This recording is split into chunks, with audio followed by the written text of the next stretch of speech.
Okay, so you should see our little slide about the name, our helping children after disaster.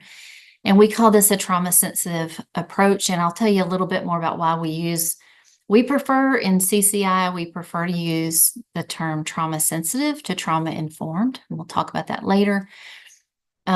This is me. And just for you ladies to know, my background is as a pastoral counselor. That's how I got started working in trauma recovery. And then later went on the professional counseling clinical side of it, and did a post-grad with crisis intervention as my specialty, and currently working for the Department of Mental Health for South Carolina in community mental health and in mobile crisis, the mobile crisis team. So that's pretty exciting. And just seeing a lot of serious mental health issues, but on the mobile crisis side, we serve all populations. So that's from, children right up through adults. So you never know what we're going to get in any given day, who we're going to see. I'm also executive director of CCI. We're a year old now, and Misty and I have been colleagues forever, but she joined forces with CCI, and so now we get to team up on stuff like fun stuff like this. My niche that I'm passionate about is trauma recovery, especially in disaster and also crisis response, but really supporting communities with the whole psychosocial care and support. And I also very much value the spiritual component of that too. And so CCI is we're not a faith-based organization. We can work anywhere in the world with any population. But I will say, like for myself, and I think Misty can say this, our faith definitely informs how we show up, how we are. But I'm actually from the Appalachians. I'm from Southwest Virginia and near East Tennessee, and that's where my family still lives. And so a lot of the area where I grew up was devastated by the hurricane. And so I didn't anticipate that we'd be doing disaster response kind of work with CCI in the United States in my region, but here we are. So I'm glad we can, and just thankful for us to be able to be here. The other thing you should know as we get started on this webinar is we've done this training with groups in person overseas, but we haven't done this particular one online yet. And so you're our pilot group, honestly, and we want feedback from you guys. We're also just testing kind of the time it takes us to do what we're doing. And we anticipated that this group was going to be small because we kind of put it out there last minute. But we want that for a pilot group because we want interaction. So I really invite you guys to interact with us on the chat. We're going to have a breakout room at one point, and just give us your feedback. Because Misty and I both recognize, we're not the experts in the room. We have our expertise, but so do you, and so does everybody watching this. So we just invite your participation. Misty? Thanks, Stacey. I'm Misty Bodkins. Joanne, it's great to see somebody else from Indiana on this call. So I'm actually currently in Indiana. I live about an hour north of Indianapolis in a small town called Gas City. My background is in clinical psychology. It was, wow, over 20 years ago when I graduated from Ball State University with that master's degree. And part of why I pursued that master's was because I had worked for several years at a residential facility for teen girls. And I felt like I definitely needed a lot more education to be able to work in that environment. So I started off at a residential facility, worked there for 4 years, and then I moved into adult psychiatry for 4 years before I moved overseas. I lived in Zimbabwe for 7 years, where my focus was training, actually, training a young woman by the name of Rumbi, who now runs that counseling ministry, recognizing that she would always be a far better counselor than me because she was Zimbabwean. So she understands the culture, the language. And though I can try to understand as best as I can, She's the greatest. My passion all those years was working with teenagers, and one of the good things about working myself out of a job and handing that over to her was she felt like it was a real opportunity to be able to work with younger kids. And so she's working right now with more of that 6, 7, 8-year-old age group, which is not necessarily my specialty. So about 12 and up, I'm really good. And I really enjoy working with that middle school, high school age group. So fast forward to where I'm at now, I spent several years when I left Zimbabwe. I spent several years working as a crisis care consultant for a disaster relief organization, and then in the last probably 8 years or so, I've been involved in crisis care, missionary care, debriefing, that sort of thing. And as well as I've been working then with the Trauma Healing Institute. And in the last couple of years, we have focused on creating materials and resources that could be helpful for youth in particular. So for example, we have a resource that's about to be published called Unstuck, a teen's guide to living in uncertain times, and it's geared towards how to help youth if they've had some sort of community violence incident. And so I'm love I can't say I love necessarily the curriculum development side, okay, just in all fairness, but I love working with youth.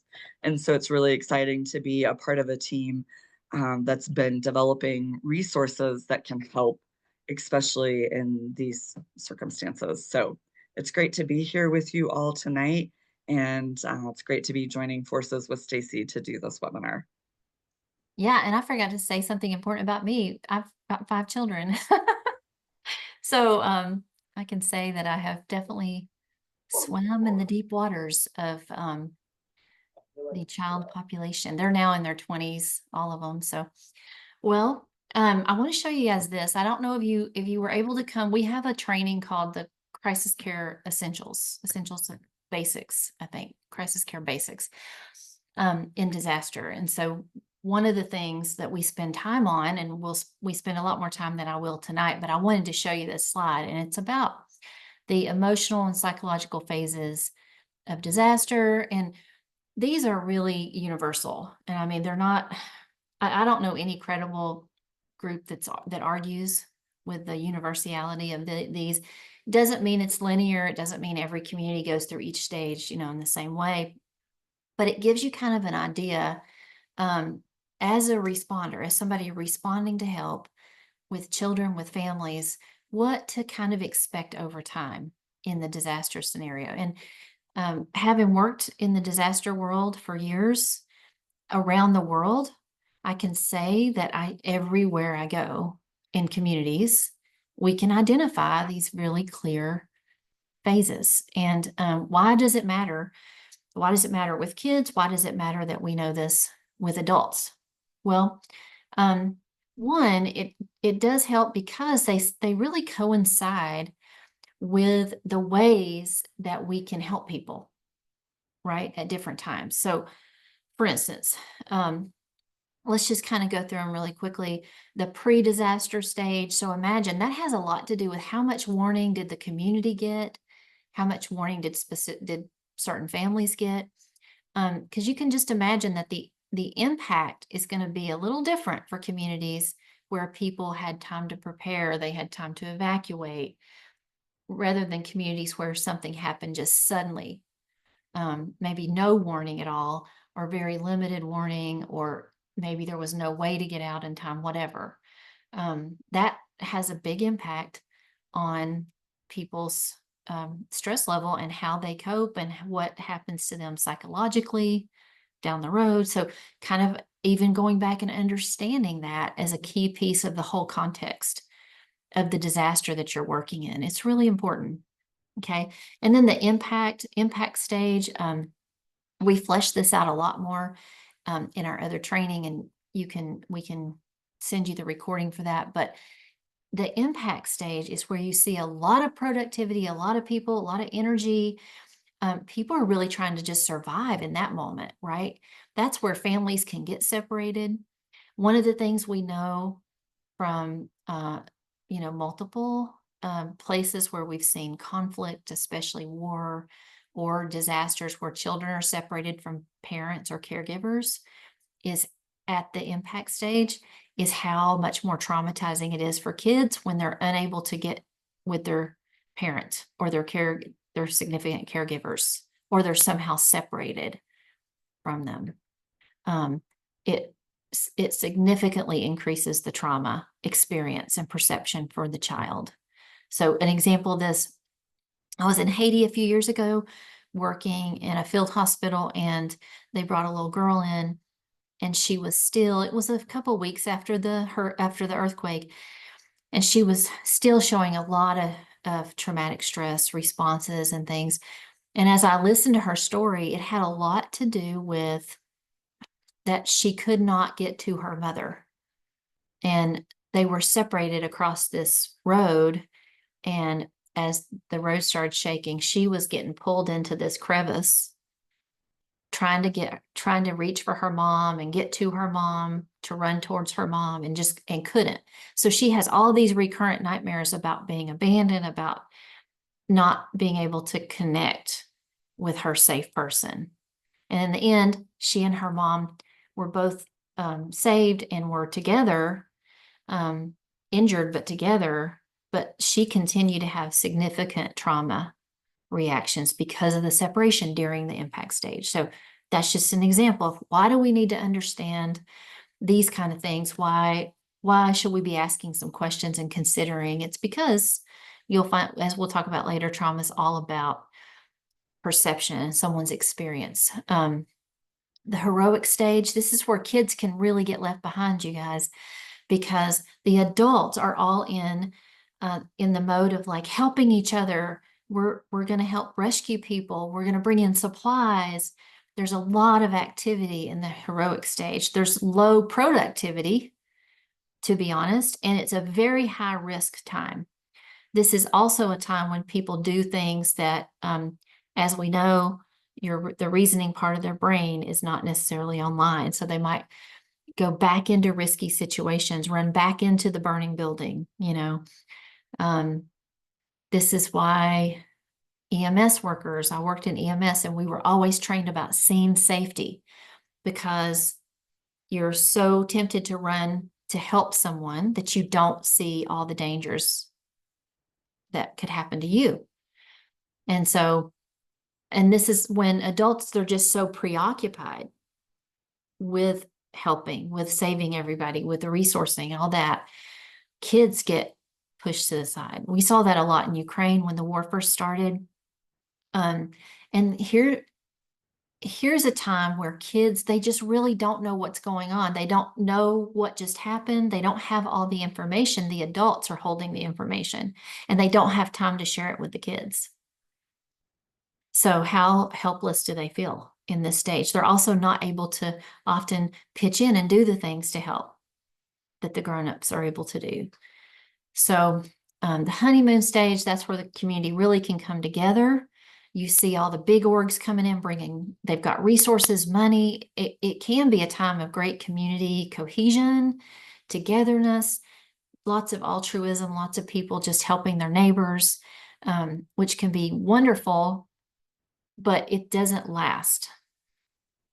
And I'm not saying we don't still help neighbors, but I'm saying it can give a false illusion that this will continue, but then actually what happens is that resources get pulled. They get redirected to the next disaster somewhere else. And then communities are left, sometimes feeling really angry, just disillusioned. Needs are not fully met, and kids are a very vulnerable population, so they often get left behind. And that's the disillusionment phase. There's where now you've got people reacting to triggers. So an example, trigger events. I was recently up in Western North Carolina, and people were telling me about the adults were feeling a lot of stress when it would start raining or the wind would start blowing. Well, imagine how much more kids are feeling that, right? So triggers like rain, wind, when you've just been through a hurricane. aftershocks in a place where there's been an earthquake, and those could go on for months. So people are having triggers. People have also started taking inventory of what they've lost, and that, the grief really sets in. And this is where you're going to get a lot more family tension over time, depending on how long this goes on. Um, you you get a lot more tension in the family. You get health issues start coming up. You get marital issues and strife, so families break apart. Sometimes in situations like Ukraine, you've got families that are separated for long periods of time because mom or dad are off fighting and the rest of the family has to be somewhere else. So there's that. There's a lot of grief to deal with here. And then we've got a marker to show anniversary reactions. Those are so important because kids feel them too. And I tell people in communities where there's been disaster, put it on your calendar next year. This time frame, your whole community is going to feel some reaction to the anniversary. Your body remembers trauma. Children's bodies remember trauma. So they might start notice regressive behaviors again a year later, and parents are all confused and don't know, why are we seeing this? But those are real things that happen, and we can be prepared because we know this is how the body works. It holds things, it remembers them, and it will remind us at these anniversary markers.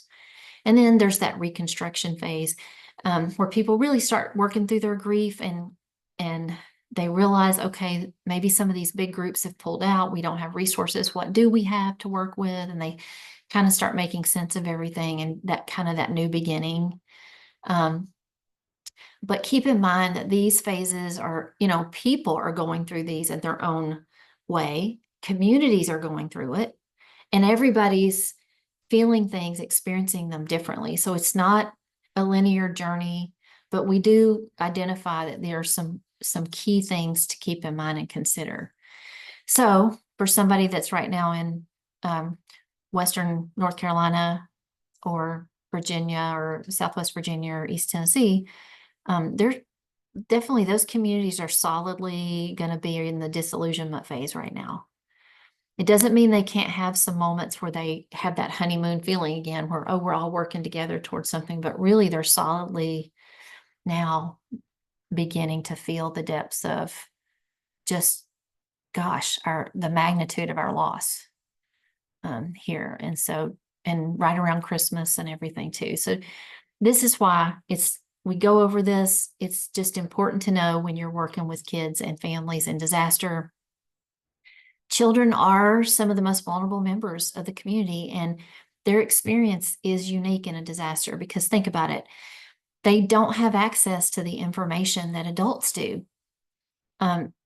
If you think about this hurricane and you think about being a 5-year-old, 6-year-old, a 10-year-old, they weren't paying attention to the weather or the news, and you can bet nobody was alerting them to what was going on. In most cases, it just wouldn't be the normal thing to do.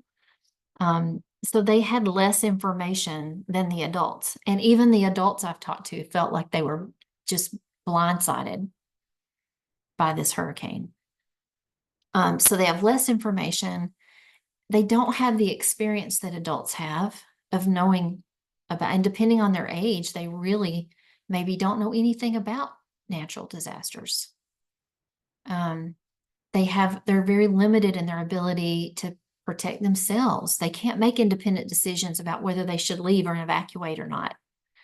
They got to do what the adults around them decide to do. So lots of powerlessness for them. So helplessness and fear. And Misty's going to kind of lead us into that because that leads us right into the whole topic of trauma. Yeah, thanks, Stacey. So trauma, something that we call the invisible wound. It's actually really an extreme type of distress. And it can happen, just as Stacey has said, when we experience something that's very frightening and we feel very helpless to know how to prevent it. It can also happen when someone we love is being threatened, and we can't prevent that either. So it can go a couple of different ways. We may be experiencing the event ourselves, or it could be that someone we love has been threatened, and we feel then the effects of that helplessness, that fear. Crisis is a state of being overwhelmed, and it often happens after being exposed to very stressful or traumatic events. And so any kind of natural disaster automatically will fall into this category. When children are in crisis, the things that normally help them cope with stress aren't working. It's these times where they need extra help, they need extra support, and sometimes they may need even some specialty care. And we'll talk about that a little bit later in this webinar. Like adults, children also experience trauma as a deep wound of the heart and mind, and it affects every part of them. It affects how they think, it affects their emotions, how they feel in their bodies, and it affects their relationships and interactions with others. It has a great impact on how they behave. It's important to remember that trauma is about the perception of the event, not the event itself. So I'm going to say that again because this is really important. Trauma is about the perception of the event, not the event itself. So it may be a scenario that children and adults, we have different perceptions, right? So I'm going to share a little bit of a story here with you. When I was younger, my mom really liked turtles, and she really, really liked those like giant tortoises that, when you're 4 or 5, you can actually sit on. Um, I was terrified when we went to the zoo and we saw these giant tortoises. She was excited. She loves turtles. She thought I would love turtles at 5 or 6. I don't remember exactly how old I was, but I was young enough to realize this big shell was terrifying for me. And as a matter of fact, for a long time, I actually had a fear of turtles. My mom and I had two very different experiences. What she thought was going to be a great photo opportunity with her 5-year-old on a turtle became a horrible day at the zoo for me. Matter of fact, the picture, I'm pretty sure I'm crying with not a real happy look on my face. Because you see, to me, this event was supposed to be really exciting, right? I know I'm giving you we're talking about trauma and we're talking about disasters, and I'm giving you a turtle story, right? But again, it's all about our perception of events. Mhm. And so for my mom, this was great. For me, that turtle was big and it was scary. And quite honestly, I felt fear and thought that it was just going to eat me. I don't know where I came up with that idea, but at 5, those giant tortoises are really, really scary. So we have to keep that into consideration when we think about children. They have very different perceptions and they have very different experiences than adults. And so we may think something as an adult shouldn't be traumatizing. It shouldn't cause fear or helplessness for a child, but actually for them, their perception is it was a very terrifying event. And that's my Yeah, example of the turtle and how that impacted me.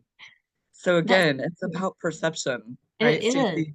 Well, and Yeah, I was just thinking as you said that, I mean, you might use a story that seems innocuous, but just to illustrate it. But if you think about things that we as adults sometimes will tell children when they're afraid, like we're like, it's fine, it's okay, you're safe. But from their perception, they might not be. It might be terrifying to them what they're going through or what they did go through. And it could be that the adults had more information, so your mom probably knew more about turtles than you knew. So to you, absolutely. it looked like some kind of creature, that was bigger than you. But your mom knew they were helpless, but that wasn't what you understood or whatever. You didn't have all the information. Um, and it's also can be about size. Kids are just not as big as adults. We empower physical power, but also power in society to make decisions and do things. You didn't really have the power to say, no, mom. Maybe your power was also that you didn't have words Yeah. to explain why you were afraid. And then you didn't have a choice to act on it, because you couldn't really speak. So just thinking of all the ways that we actually, we have power. Yeah. Children are uniquely affected by trauma. Unlike adults, like I just said, they often can't communicate exactly what they're afraid of or what's wrong or what has happened, how they're feeling about it. Maybe they don't really know. Instead, they show the impact of trauma through changed behaviors. It could be physical symptoms or displays of emotion. So if we were doing this in person, we'd be at small tables and chatting, but let's just pretend we're at a table. Let me stop it here. What do So we just want to hear from you guys. You've heard our voices now for the last 20 minutes or so, and we want to give the opportunity to hear from you. Again, there's no expert in the room here. We all have the opportunity to learn and grow together. So what are some things that you have seen in children after disaster? Thanks, And you Jennifer. can please go ahead and unmute yourself if you're able to where you're at, and that way we can hear our voices and just talk to each other. And I'm going to share, because of the recording, what people are saying in the chat. So Jennifer shared tears and wide eyes is something that she has seen. What else? Being very quiet and withdrawn. Yeah. Eating problems, sleeping problems, just bathroom problems. I mean, just any area of daily functioning and activity like that can be one way that they feel control, a sense of control. But also, just like you said, the body is impacted, and loss of appetite, all of that is just not voluntary. It's just involuntary responses. That's right. Also, physical symptoms that they cannot explain, a headache, stomach ache from unknown origins. I've seen kids with develop a tic. Have you ever seen that in a child under a lot of stress or after some kind of critical event or disaster? Or stuttering. Stuttering, yeah.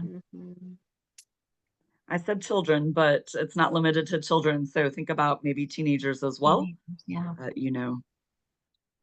Well, even this really emotional response to the rain. And as a matter of fact, every country I've ever been in working after a hurricane, that is a response. You can hear the children start crying at night when it starts raining out of fear. So these kind of big emotional responses. You might Julie's see defiance in a teenager. Yeah. Yeah, definitely that anger, irritability. I worked after a flood in 2015 in South Carolina, and I remember I wasn't working with the youth, but I was working more with the parents at that point. And the parents were really struggling with the angry outbursts and some of the defiance that they were seeing in their teenagers, even for some of them, teenagers who had never responded in that way. And I think we said something earlier about regressive behaviors. I think I mentioned that, but that's pretty common to see in disaster and communities where I met with parents in Morocco after the disaster there, and they were all talking about the kids were wetting the bed again. Some of them started, thumb sucking or all these other different types of things, or being afraid to do things that developmentally they had been doing, but now they were having more problems separating from their parents again. A lot of fear. Have you noticed kids switching over into the caretaker role when they see their parents are upset versus regressing, kind of substituting? Absolutely, it could go either way. I've definitely seen where they've taken on the responsibilities then of the adult, not necessarily even teenagers, but even 7, 8, 9-year-olds who are picking up how their parents are reacting and feeling then like they need to step in and be the responsible one in that moment. Mhm. I saw that a lot in Ukraine with moms coming out of Ukraine with kids for safe to get to safety, and they had to leave like dad behind or whatever. And you would see these young children who were now becoming like mom's confidant and co, you know, parent sort of, Mm, just taking on a lot of responsibility yeah, beyond what they were able to. that makes sense. Yeah. Mm-hmm. So it can go either way, really, I Mhm. guess. Regressing or too much responsibility. I think this is where you could see kids' grades decline. They're not able to focus, maybe in school. Um, on the other end, I haven't seen this very often, but you could have a kid that started overperforming, to make up for something, but lots of just schoolwork, attention, a lot of attention issues. I shared that though I don't work with younger kids that often, or that's maybe not necessarily my strength. I do often have the opportunity in a crisis. You never know, right? Who you're going to be working with. And if they're like toddler to preschool age, you may see them acting out the event through playtime. So we had a tornado in Illinois a number of years ago, and two things that the mom was really concerned about for her toddler daughter. One was it was interrupting nap time. So she was actually sleeping okay at night, but during nap time is when she was having some of the nightmares of the tornado and what they had been through. And then the other thing that she was concerned about was she thought it might be really abnormal that she would see her daughter in the yard twirling around and saying, "Look, mommy, I'm like a tornado." But actually, that's really, really normal. They don't have words to be able to express what they're feeling or even what they've been able to experience. And so you may see some of that just coming out even through their playtime. So really what all this just reminds us is that, you know, we're kids are going to be impacted very uniquely, different ways and different ages. You're going to see some things. You might see more risky behaviors in teenagers, for instance, maybe even self-harm, things like that. You might see aggression. So it sleep disruption, those are really common.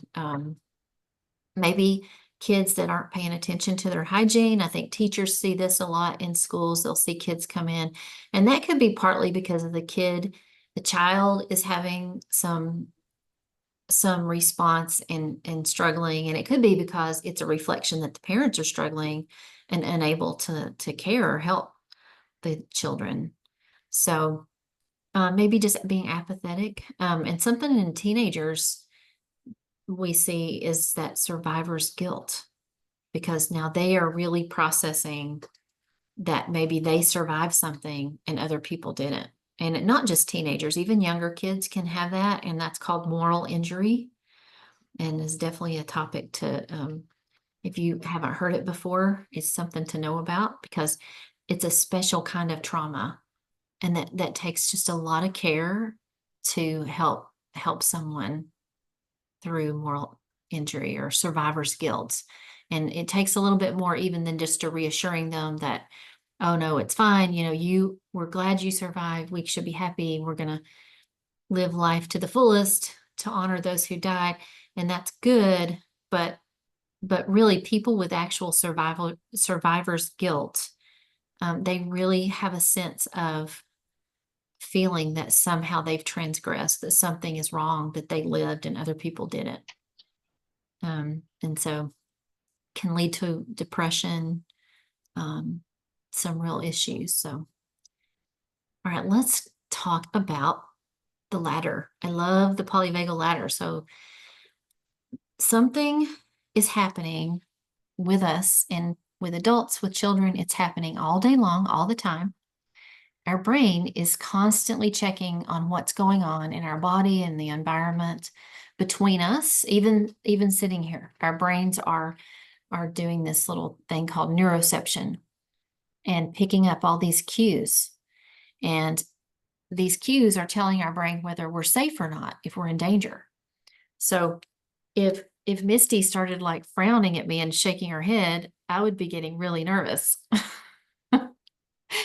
because I'd be getting danger messages. But she's not, she's smiling. And so that actually makes me more relaxed. So one of the ways that, and this was developed by Dr. Stephen Porget, that is a helpful way, I think, to understand the human stress response in a way that coincides, it matches up with our physiological response in our whole body system. And it explains what happens emotionally and physically even, is the polyvagal ladder. And it describes this polyvagal nerve. So I'll just real quickly explain. In the brain, in our other training, we go into a lot more detail about the physiology of trauma and what happens. But if you just kind of pretend like, let's say this is the brain gets a danger signal.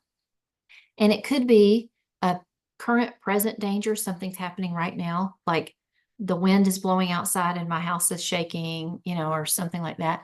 Or it could be something that reminds our brain of a past danger that we've been in. So if I've been in a hurricane and then the wind starts blowing outside and raining, that's a danger message, right? So either way, the danger message, I'm trying to find something that can be my danger message. How about my dog treat right here? Okay, here's the danger signal. It comes in. This is very elementary, but I'm not trying to be a scientist here. I'm just going to show you like I show my patients. Danger signal comes in. Well, your brain only has a few seconds to determine what to do with that. Very quickly, it has to decide, is it a real danger or not? And if your brain has enough information to think, or maybe that pathway's already been built because of something that happened in the past, that you're in trouble, then this part of your brain goes offline. So that's that prefrontal cortex where you do all your reasoning. So your brain's not thinking it through. Your brain is now reacting out of instinct because there comes the message right to your limbic system. And your amygdala, your little alarm system, goes off. And when that happens, all the chemicals get washed through your body, the cortisol, things like cortisol, adrenaline. And we know what adrenaline does, right? Adrenaline causes your heart to speed up and race. You get icky feelings in your body from that cortisol. But now you're acting out of not your reasoning brain. We're acting out of our lower brain, which is our instinct brain, right? And it's sending signals through your body, through this very long nerve called the polyvagal nerve, which goes down your body and it branches out. And all this is happening quickly, right? So we're not making all these conscious decisions about what's happening physiologically in our body. It's just happening automatically. And this is where the ladder comes in because it really matches up to this polyvagal nerve that goes through our body. Makes a lot of sense. There's been a lot of research to back it up.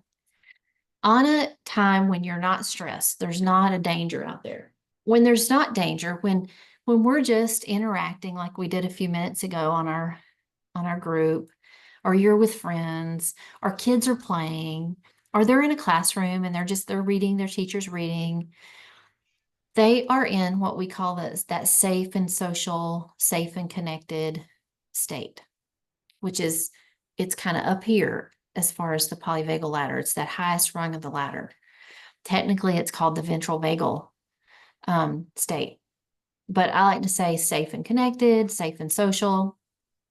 And that's where kids are feeling that they can learn, they can engage, because this is when this part of the brain is connected. And they can get new information, they can pay more attention, they can play with other kids without getting angry and fighting. They can communicate more, they can share things, they can cooperate. So all those good things that teachers want kids to do, I mean, that is the state teachers want kids to be in, right? That's what the state I want my kids to be in when they were little, is that safe, social, we're having a good time. But when that danger signal comes in and that part of the brain goes offline, whoop, they are now headed down the ladder. Okay, down the stress ladder. And keep in mind that we are really all climbing up and down this ladder all day long when big and little stressors happen. But traumatic stress, that's a big stress, right? And it can really send somebody down very quickly. But what happens when they go down the ladder, maybe down to that next stage? And this is when the sympathetic nervous system gets activated. Okay. And I don't know if you knew this or not, maybe you did. This is all a rerun for you. But fight, flight, and freeze are not on the same level as far as our nervous system. There's a hierarchy. And this is where fight and flight is activated. Okay. And you feel it because, okay, the adrenaline's flowing, sympathetic nervous system's activated, your heart's racing, there's some things happening. This is where people get a little agitated. Maybe they have a blow up. Maybe they're just a little angry, frustrated, anxious. Maybe they have a surge of energy and they just need to clean the whole house. For kids, if they feel threatened and stressed, there's that message, and they move down the ladder to this state, they're in fight or flight mode. So what could fight or flight look like for children? What do you think? What might you notice? I think some of the things that we mentioned before, just with the defiance or the conflict, yeah, even the hurting themselves, Mm-hmm. yeah, just any kind of action that mobilizing, which could be good, mobilizing. I mean, we need the sympathetic to be heroic, right? That's right.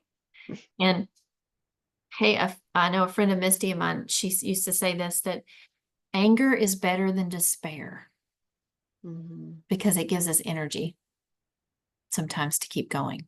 So as much as on the face of it, we don't always love, when our kids are snapping back at us or just being irritable or angry or whatever, that can be part of it. That actually is what's keeping them moving forward. They're at least here on the ladder. Now, that might look like kids being really restless. They can't sleep, right? And remember, grown-ups go through the same thing. They just might show it a little differently, but not sleeping, but agitated, restless. They might withdraw. There's the flight response. That means I just need to get away. I need to escape the thing that's making me feel in danger. I need to hide. I need to be alone. So you might notice that kind of reaction in a child. And then there is the freeze response. So at this state, we call that the shutdown state.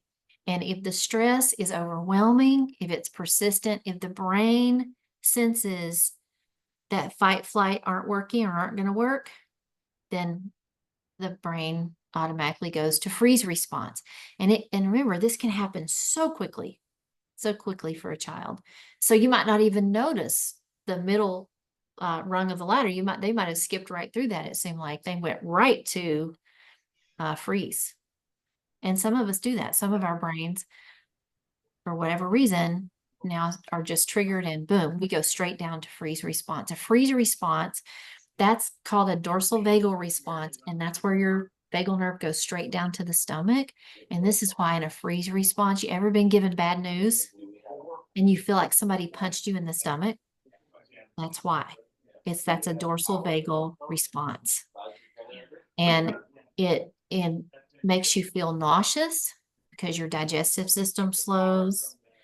This is where children here they're overwhelmed. You might see them sort of space out, a little dissociation happening. This is where the kids that sit in the room and they seem to be just doing fine. We really want to watch those kids because they might just be dissociated or they might really be in a shutdown state and they can't respond really. So what other things might you notice in a child in a freeze response? I really like the way you made that connection between the fight and flight is really, to me, an avoidance of feelings. What do I have to do to not connect? And then freeze, it's almost, it's that overwhelm of feelings, which it's too much. I can't handle it. And so then we can't even think. And I find that people tend to go to freeze more often when they have not pre thought of or pre-considered some possible responses. And so the Mhm. brain doesn't have anywhere to go. So it just almost like shuts down. No capacity to, no compartment for that. Right? Yeah, for sure. I mean, what I often will, my own children, and then what I also talk to my clients about is instead of us being afraid to think of the worst possible outcome, let's instead think of what would I do if the worst happens. So at least your brain has some possibilities to slide into automatically. No, and that's true, Nancy. There's been a lot of research on that and a lot of research about like training your brain in a way that doesn't just make you always expect the worst case scenario, but that preparation at least that you went over in your mind, what would I do if this happened? Yeah. And Exactly. I do a lot.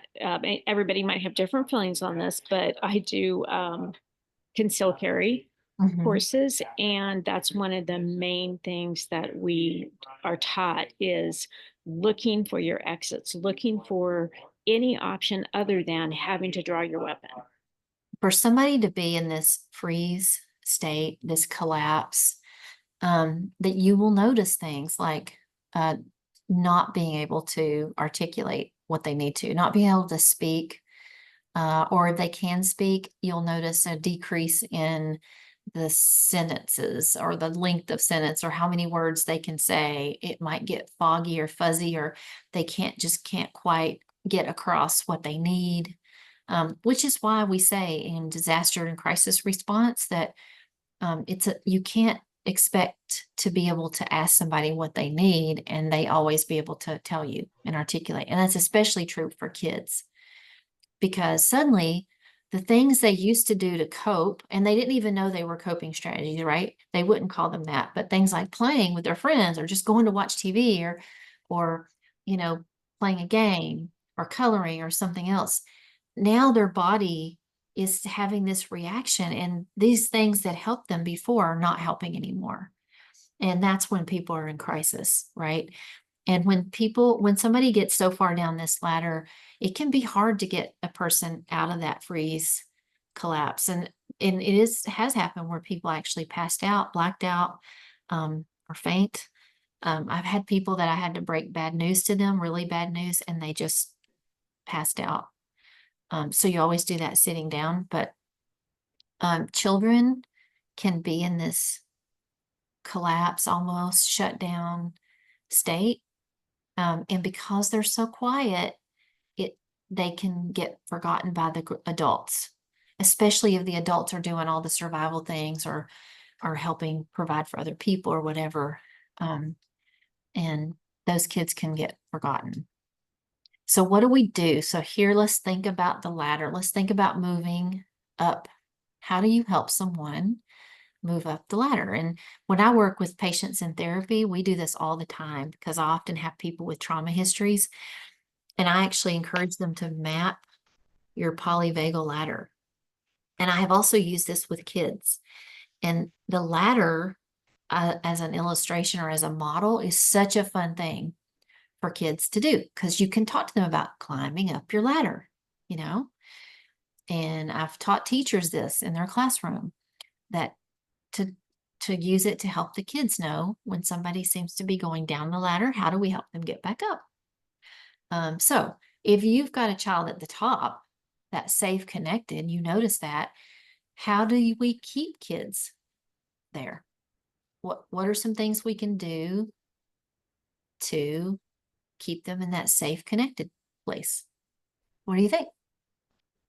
Jennifer dropped in the chat a really great comment saying that we can help them notice what is around them and help them to practice staying grounded. Stacey, do you want to share a little bit more about grounding and why that can be helpful?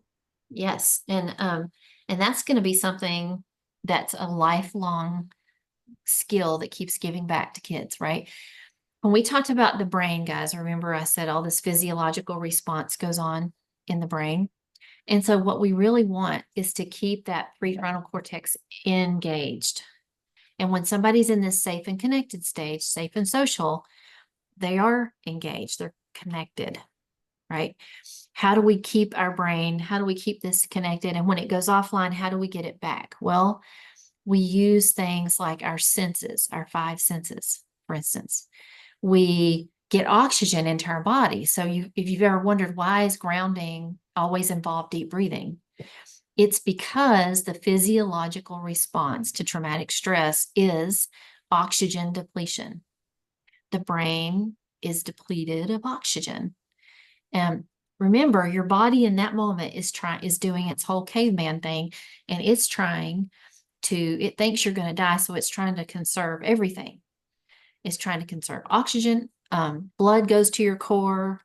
All these things are happening. So grounding techniques are just an answer to that. The grounding techniques, some people think, oh, that's kind of hooey, or I don't really know why it would matter. Using your senses is engaging your prefrontal cortex. When you look around, like Misty said, 5 things. These are games you can play with kids. So easy. I mean, I do them with adults, but 5 things you can see, kids. We can do them in a classroom. What are 5 colorful things we can see? And then we name them, Mrs. Susie's skirt is red, the poster is blue, whatever. And they're naming all the primary colors and they see around the room. This keeps using your senses like that keeps you engaged. How about something we can smell? I keep little bottles of essential oil in my office for my clients as a grounding tool. Something you can hear.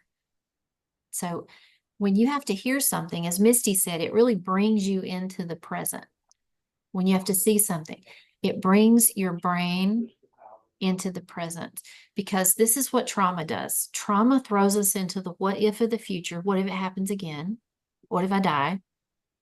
Or the past, what has happened? And our brain remembering the bad thing that happened before, it could happen again. So it keeps us everywhere except here, in the safe here and now. But if we want to stay in the safe here and now, or we want to bring somebody back to the safe here and now, we have to use our senses is going to be one of the key things to help us.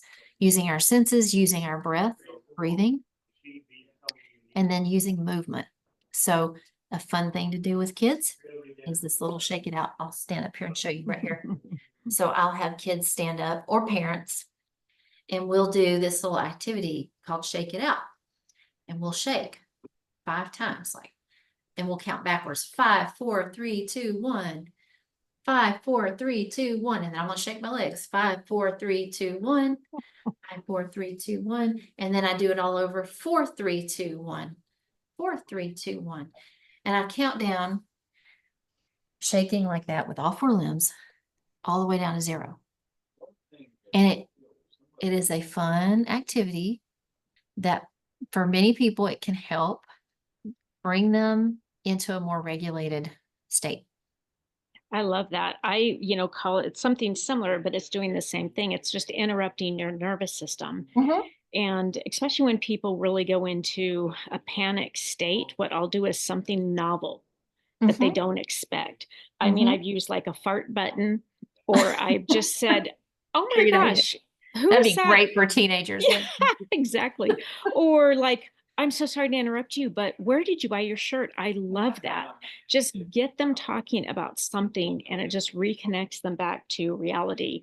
Or with kids, this is great too. I'll say, okay, if that feeling you're having was a shape, what shape would it be? How big would it be? If you touched it, what would be the texture of it, et cetera? Anything just to interrupt that nervous system response. And, just like with EMDR or EFT, when you're moving your eyes or you're tapping, what you're literally doing is interrupting the brain and flooding that stress response, or flooding that memory with new information, which just kind of like deflates the emotion and the power of it. So it almost like dissociates a little bit.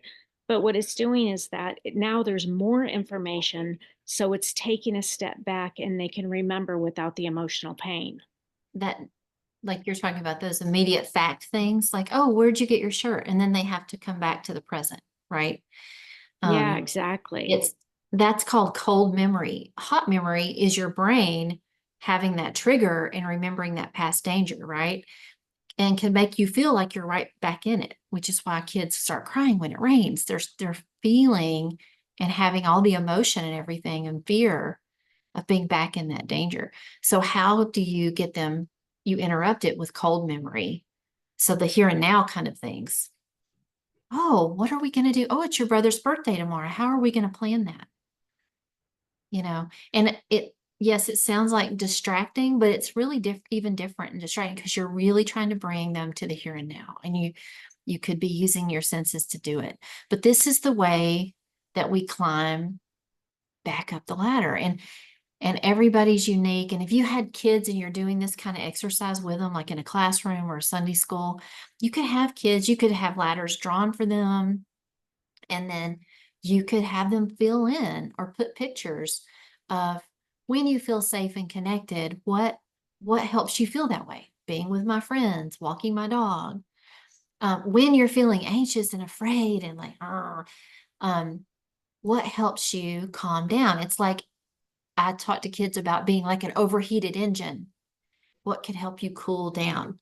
And then down in the freeze thing, it's like, what if you're a cold, frozen engine, what could help you warm up? It could be a walk.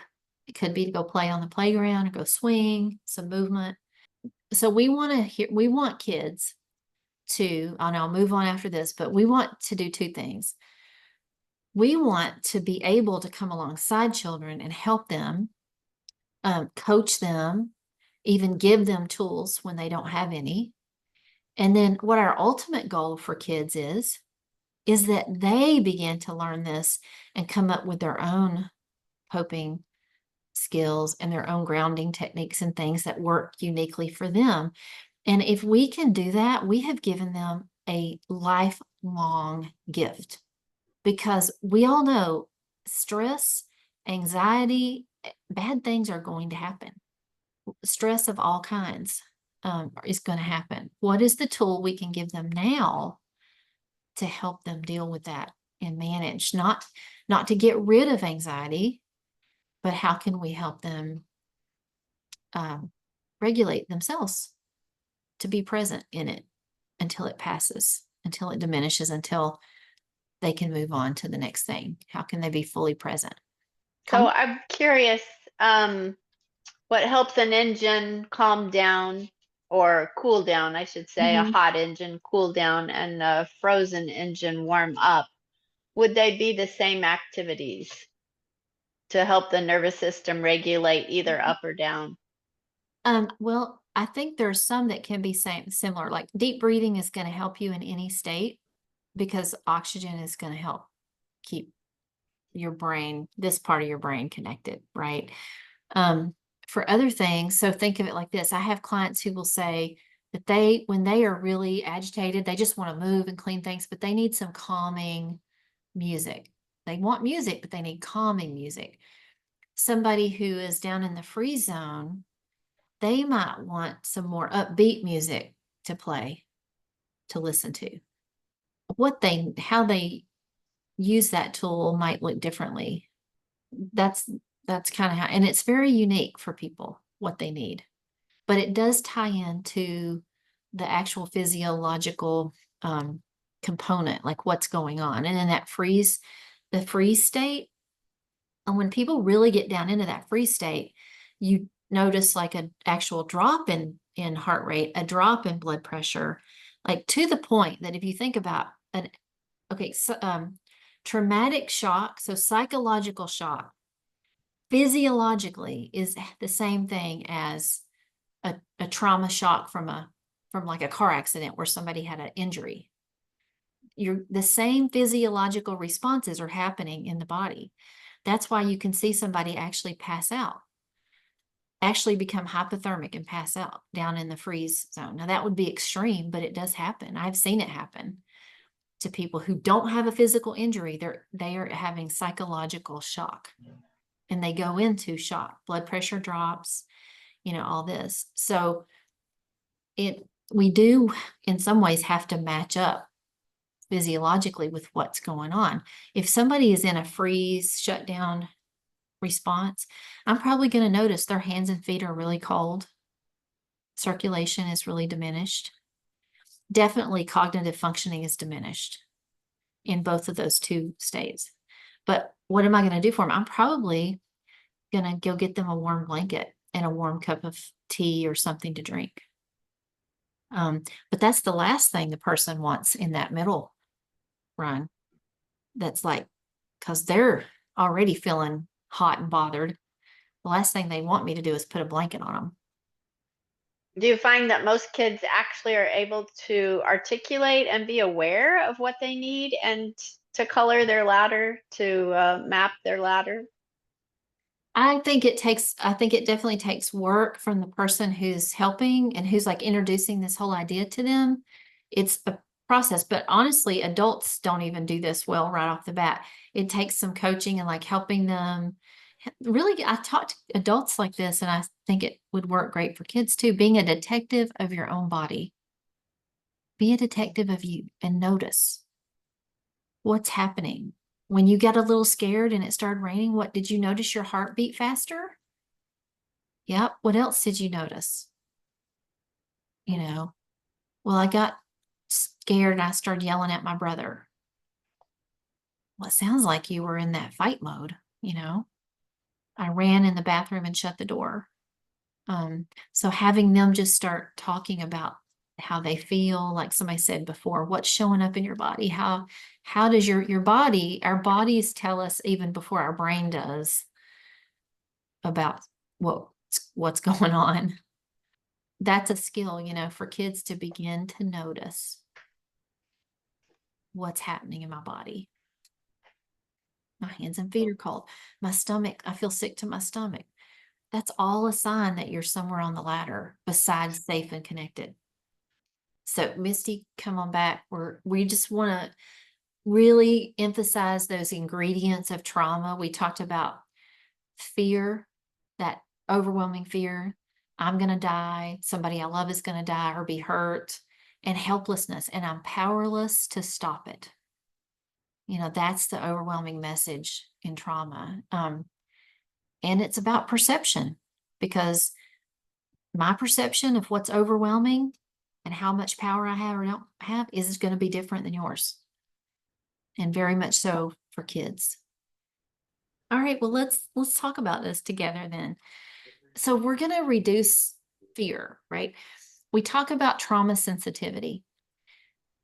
In Crisis Care International, we started working at the beginning of the war in Ukraine, and we worked pretty extensively there. And we really started developing some of the material that we use now. And one of the things that came out was we didn't want to use trauma-informed. Bothered me because I feel like anybody can be trauma-informed. Anybody can go online and read all the principles of being trauma-informed. But I know a lot of people that know trauma information, but they don't know how to apply it in context, right? It doesn't actually make them more sensitive to people who've experienced trauma. So trauma sensitivity is really all about that application. Are you able to apply the things that you know? And so if we know that trauma is all about fear and powerlessness and perception, then that helps us to know how we can best support someone. And we can always be kind of testing to see, am I doing something that is disempowering? Am I doing something that is powering over this person in the way I'm talking, my posture? Am I robbing them of agency in this moment? Maybe I think something's safe.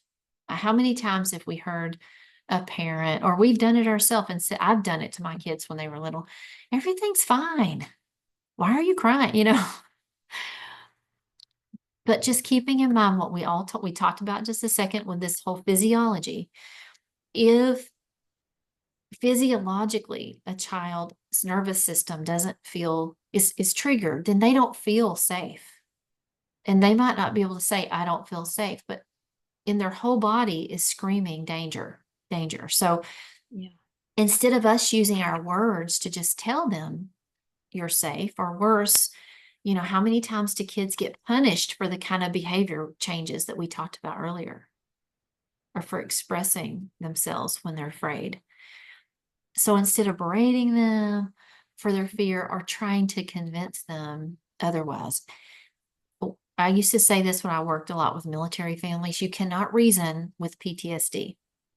Because when that prefrontal cortex goes offline, forget it. You cannot reason someone out of that response. And literature shows that it takes a good 20 minutes. When you have done some grounding and this comes back online, you need about 20 minutes to get your brain regulated enough to have a conversation with somebody. I really like how you were talking about, instead of, almost that gaslighting, people, and trying to talk their unconscious mind out of feeling what it's feeling for reasons the conscious mind is not aware of and would not agree of.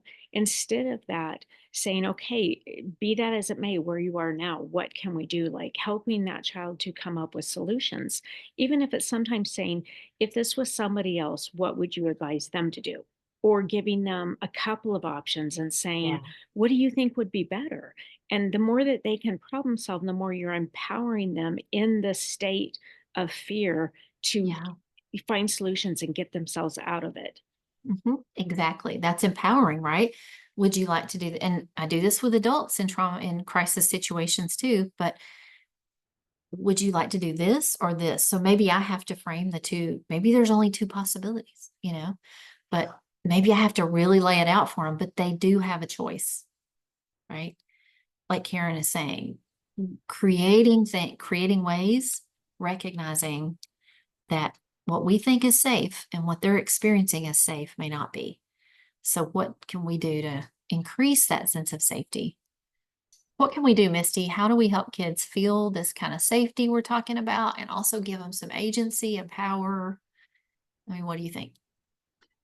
Well, it's the same that we would say if you're working with adults. The best thing that we can do is to just listen to them, to meet them where they're at, to be present with them, to listen to their pain, not trying to minimize it, not trying to dismiss it or talk them even out of how they're feeling, but just really listening to them, inviting them to communicate what they're feeling. And maybe they don't have words to be able to share. This is where, if you're working with younger kids, some of those feeling faces or emotion wheels can help. It can also, you can help just by mirroring for them. Give them an opportunity to invite them into sharing with you by saying something like, is there something that you saw or heard, during the hurricane that maybe you want to talk about? And then you can, as they're sharing their story with you, you can help them identify some of the emotions they may be feeling. So you could say, well, it seems, as you're sharing, you were feeling very scared. What does that look like? And give them an opportunity to act that out. You could say, sometimes, I feel scared too. And this might be what my face looks like if I'm scared. Okay, I'm not good with a scary face. But obviously we can mirror happy, sad, afraid, all of those different things to, again, help them be able to put words to the emotions and to the feelings that they're feeling. Yeah, and I think it's really important, just because I do a lot of where I testify in court cases, to just be cautious about giving them something their brain will latch onto versus saying, if it was this or this, which one do you think is closer to what you might be feeling? But then also, anytime you could inject some kind of laughter into the situation is so deflating, and just like it's like that grounding sensation or interrupting sensation again, which it's just amazing how it rewires the brain. Absolutely. Thank you for sharing that, Karen. Definitely, humor is great. And to your point, again, giving them the choice, right? And how they're feeling. Julie, did I see your hand up just then? Yeah, thanks. This would depend on the context and where you are, et cetera, but some children's books are so well written that are expressing an emotion, and that could be a way to connect. Yeah, absolutely. Stacey, I don't know if you I have any titles right off Yeah, the top I of do. your I head. use a book a lot with kids called The Color Monster. Mhm. And we use colors. I even will take like colored scarves, and I have a little game I play with kids where I'll put the scarves around the room, and I'll ask them what color do you feel like? And then they'll go stand by a color, and then I'll ask them to show me what that color feels like in an exaggerated, response. Is it sad? Is it angry? Happy, so they get to use their whole body.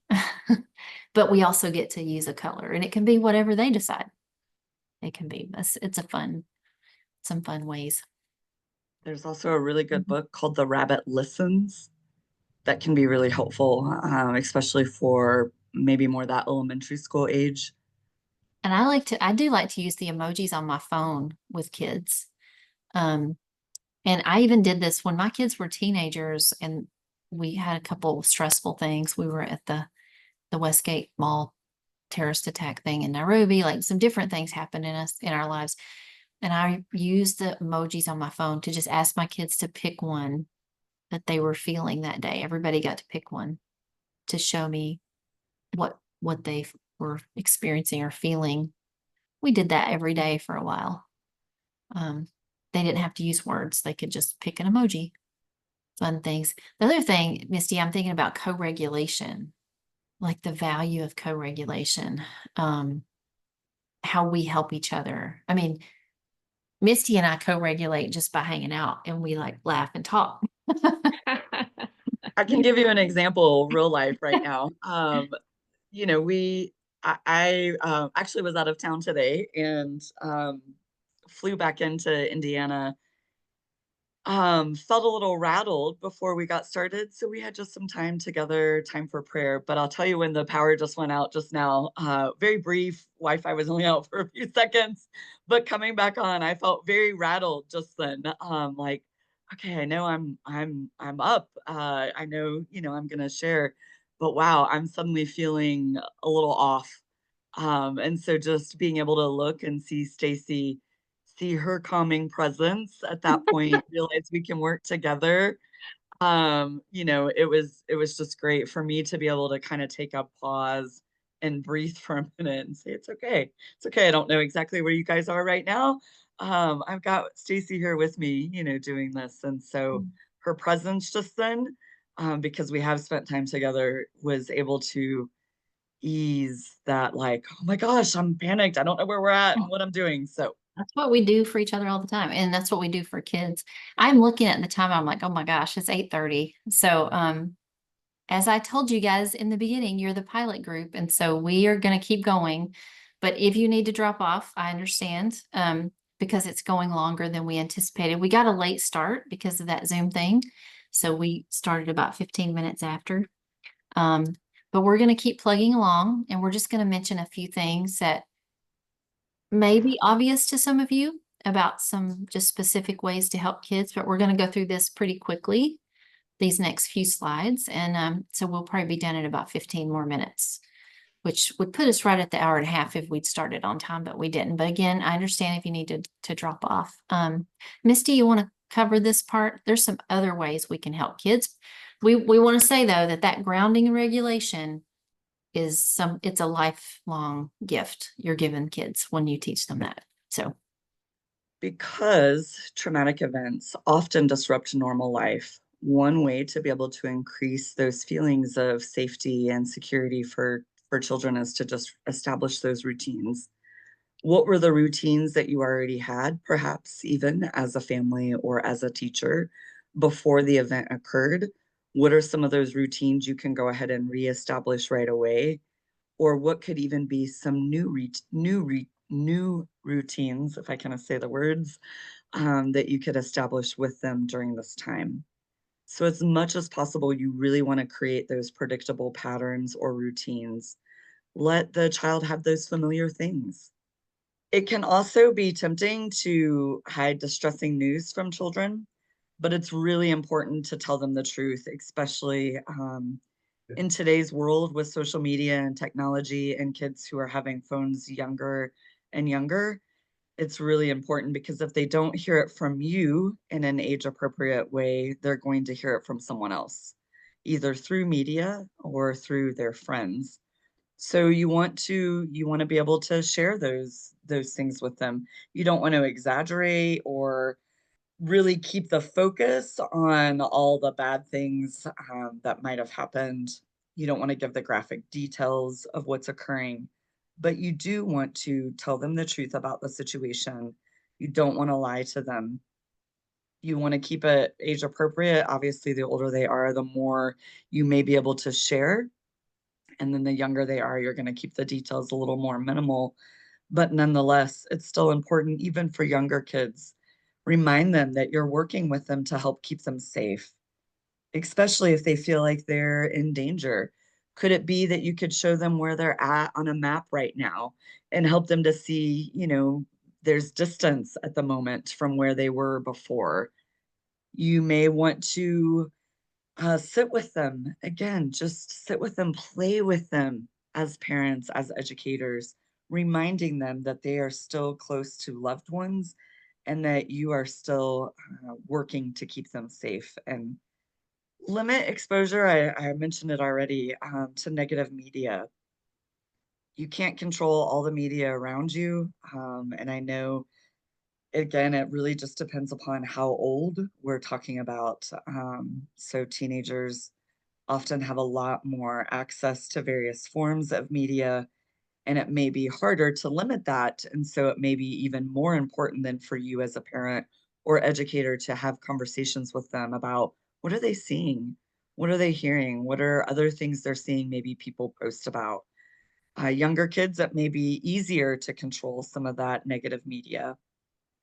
And as a reminder, we want to get them back up that ladder so we can use art, music, movement, any kind of forms of expression to help them be able to share what they're feeling. Again, because young children don't have the same ability as adults to be able to share those emotions in words. This is where things like play and art and songs can be really helpful for them.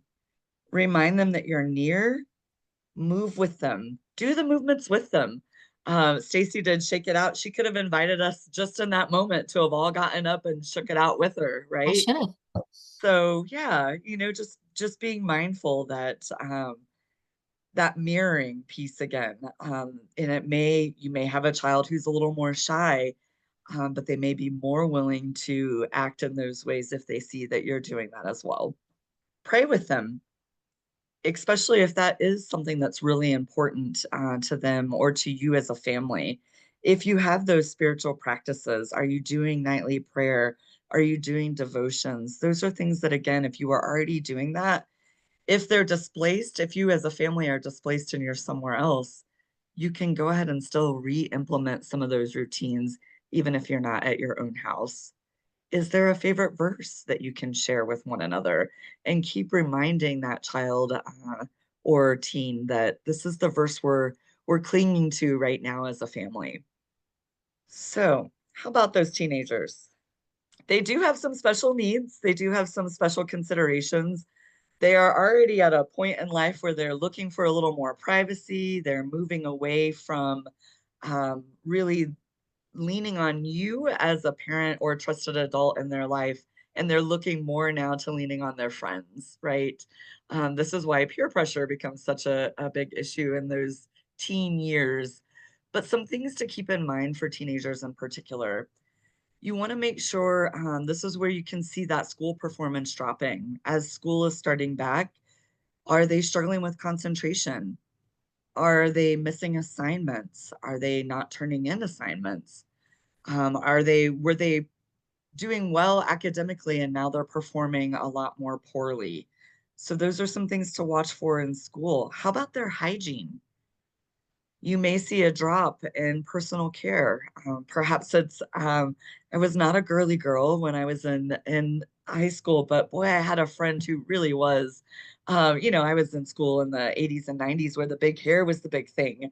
And so if that's something that was the norm for me, and that was how I came to school every day, and suddenly my hair wasn't as big anymore, and I wasn't putting on the makeup, and maybe I was dressing more in sweatpants, and that was out of the norm for me.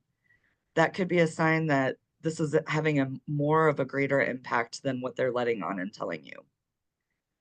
Check out some of that behavior. This is where you're going to see maybe more of that anger or bullying. For teens, if they're feeling depressed, you may see it come out in more of an irritable way. You may see more risk taking. They may be more willing to engage in things like, sure, I'll try a drink with you. Maybe that'll help me not think about what I'm feeling right now. And so you may see some of that risk taking, using drugs or alcohol, self harm. They may become overly sexualized. These are things that, again, may be out of the norm for them in their behavior. This is where Stacey's already alluded to this, but in the older youth, you may really see that survivor's guilt. Again, they have a little bit more language than what younger kids do. And so there may be some things that you may hear them say. So pay attention to some of the things they're saying. Maybe it may be simple things like, I can't believe I'm still here. And so just listen for some of the words. Again, they need their privacy. They really need their peers. We can do as much as we can as adults, but one of the best things we can do is to help them understand even just some of the ways they're responding. They're old enough that we can help them talk about the polyvagal ladder and say, hey, sometimes we need our friends to be able to climb up that ladder to get into that safe space. It's okay if you don't want to talk to me as your teacher or parent, but make sure you're finding that trusted friend, you can be able to share. They need to really be able to express their emotions without us trying to correct them or put a spin on it. Let them feel what they're feeling. That can be scary sometimes, especially if they're having strong emotions, but it's really important for them to be able to express it and for us to not be afraid of those emotions. Serving can be really helpful. Is there ways that they can get involved? Can they help removing tree limbs? Can they help muck out a house? You'll be surprised even by how much they may be willing to share as you're working side by side with them, serving in some sort of way. And eventually, for all that are involved in a disaster, they need to get to a place where they can grieve the losses they've experienced. Yeah. Maybe a loss of a cherished photo, maybe that stuffed animal from when they were a child. There could be a variety of things. We may think very easily about some of those physical losses, but what are some of those losses even that they can't name, those intangible, you can't necessarily touch those losses. For it could be a loss of safety and security. Yeah, and kids with special needs, let's just really quick, we're going to say, we have a slide here, but we don't want to forget that sometimes they need medical care or special equipment. And in a disaster, those things can quickly become unavailable. And this is already a vulnerable population. They become extra vulnerable in disasters. So just encouraging parents, teachers, consider their individual situation. Kids who are neurodivergent, they may be particularly overstimulated by noise or new surroundings and things. So just considering how the situation is affecting them, how it may be for them with new people coming in and out of their life, new surroundings, and just trying to understand their context. And very uniquely, how can you create routines and safety for them in ways that address their special needs? And one word to teachers out there is just keep in mind, for all kids who are neurodivergent or not, we can't just assume that school is a safe place, right? And we can't just assume that home is a safe place or feel safe to their body, especially if there's been some kind of disaster or some kind of critical incident, that maybe the child is extremely distressed or super being triggered by the environment. So keeping in mind, how are they impacted? When there's a disaster, so many things change. The routine and everything that kids need, and especially kids with special challenges, is not the way it was before. And sometimes we've got kids who need some extra care. So how would we know? And here's just quickly a list. If we suspect even that a child has experienced physical, sexual abuse, anything like that, we definitely want to get them, we want to report that, and we want to get them to the proper medical care, psychological care, emotional care they need. If we're seeing things like extreme weight loss or gain, fatigue, any kind of sudden and persistent change in behavior, regressive behavior that doesn't resolve over time, any harming of themselves or others, and any kind of loss of touch with reality or a seeming paranoia, that's a warning sign. Uncontrollable emotional outbursts, maybe they'll happen, but if that doesn't resolve, then all these would be reasons to seek out professional medical and mental health. And then as we close, we just want to finish up with one last word about self-care and just building resilience. If you're a helper with kids, we've talked about all these things about grounding and regulation, the polyvagal ladder. Well, guess what? It applies to you too. And you can be very intentional about creating your own support system, about creating your own coping techniques or mechanisms, things that work for you. And then eating healthy food, getting exercise, drink a lot of water, just rest, because you're caring for kids. And so that means you're really absorbing a lot of their trauma and pain. And if you live in that disaster affected community, then you've been impacted yourself. So you're really kind of the wounded healer who's helping now children. And if that's you, we just want to say, please take care of yourself. Take time, even if it's just a few minutes at a time, to do something restorative for you, to help you be resilient and keep going. Any words on that, Misty, that you want to add as we close up? I think I'll say it one more time. Take time for you. Yeah, Make sure you're doing the things that you need to do to stay healthy and caring for yourself as well, whatever that may look like. whatever that looks like. That's right.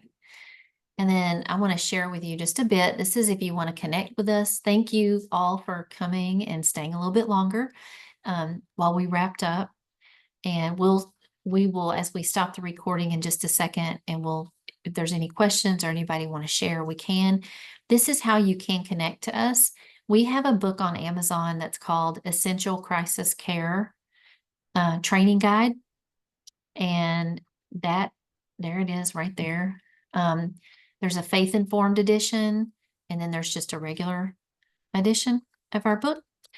And some of this info is in there, but that also can be used with adults. But please check us out on the internet. And if you like what we do, and if you like what we did tonight, please consider a donation. Would mean a lot to keep us going so we can keep making this free and low cost for people all over the world.